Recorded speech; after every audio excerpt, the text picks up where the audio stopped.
नमस्कार दोस्तों, आज की इस वीडियो में हम रॉयल एनफील्ड या कौन से भी बाइक के पावर ट्रेन यानी कि बाइक स्टार्ट करने के बाद होने वाले प्रक्रिया के बारे में जानेंगे। इस वीडियो को हम दो हिस्से में बांटते हैं। सबसे पहले लेते हैं किक स्टार्ट बाइक।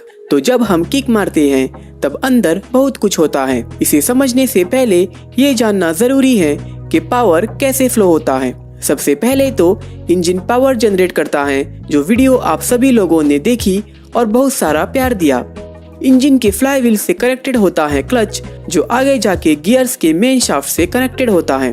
तो इंजन से निर्मित पावर क्लच से होते हुए गियर बॉक्स तक जाता है, जहां से उसे पिछले टायर्स तक पहुंचाया जाता है। अब किक स्टार्टिंग में इस प्रक्रिया को बाहर से किया जाता है। चलिए हम इसके बारे में जानते हैं। किक स्टार्ट करना जितना मुश्किल है उतना ही मुश्किल है इसका मैकेनिज्म। किक का स्टार्टर गियर हमेशा मेन गियर से जुड़ा नहीं रह सकता, क्योंकि यदि ऐसा हुआ तो बाइक चलते वक्त किक भी बाइक के साथ घूमने लगेगी। ऐसा ना हो इसलिए यहाँ बहुत ही स्मार्ट इंजीनियरिंग का उपयोग किया गया है। किक के मेन शाफ्ट पे स्लॉट्स बने रहते हैं, जिसपे पिनियन गियर आसानी से स्लाइड हो सकता है। इन्हीं स्लॉट्स के चलते पिनियन गियर मेन गियर से मैश होता है और अलग भी होता है। चलिए अब हम किक के प्रोसेस के बारे में जानते हैं। यहाँ गौर से देखिए कि कैसे मैकेनिज्म काम करता है जब हम बाइक किक करते हैं।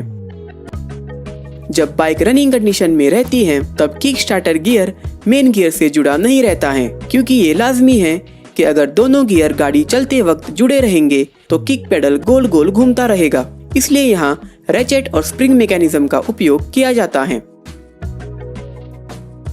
कहिए कि आपको बाइक किक स्टार्ट करनी है, जिसके लिए आपने किक लीवर को एंगेज किया। खाली यही एक सिंपल मूवमेंट के चलते kick starter gear main gear से जुड़ जाता है। चलिए जानते हैं कैसे। यहाँ जो आप देख रहे हैं इस स्प्रिंग को कहते हैं kick start return spring. Kick shaft पे एक होल बना रहता है, जिसमें रिटर्न स्प्रिंग के एक एंड को लॉक किया जाता है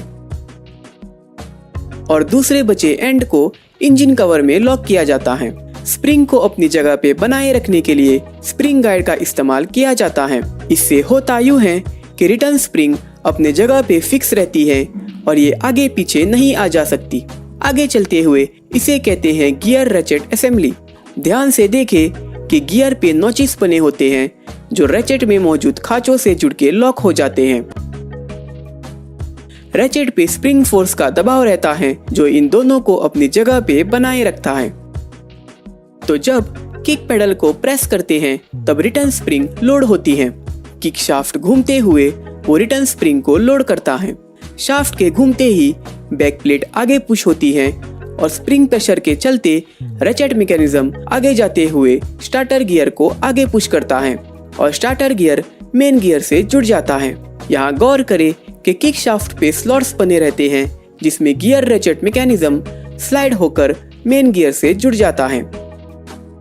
ये सब प्रोसेस किक पेडल को हल्के से पुश करने पे होता है। अब जब हम किक पेडल को पूरे जोर से प्रेस करते हैं तब किक शाफ्ट पूरा घूमते हुए स्टार्टर गियर को भी घुमाता है, जिससे मेन गियर घूमते हुए इंजन क्रैंक होने लगता है और हमारी बाइक स्टार्ट हो जाती है।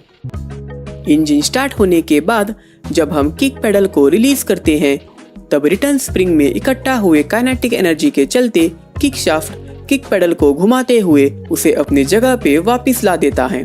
हालांकि मॉडर्न बाइक्स में अभी सेल्फ स्टार्टिंग का उपयोग किया जाता है,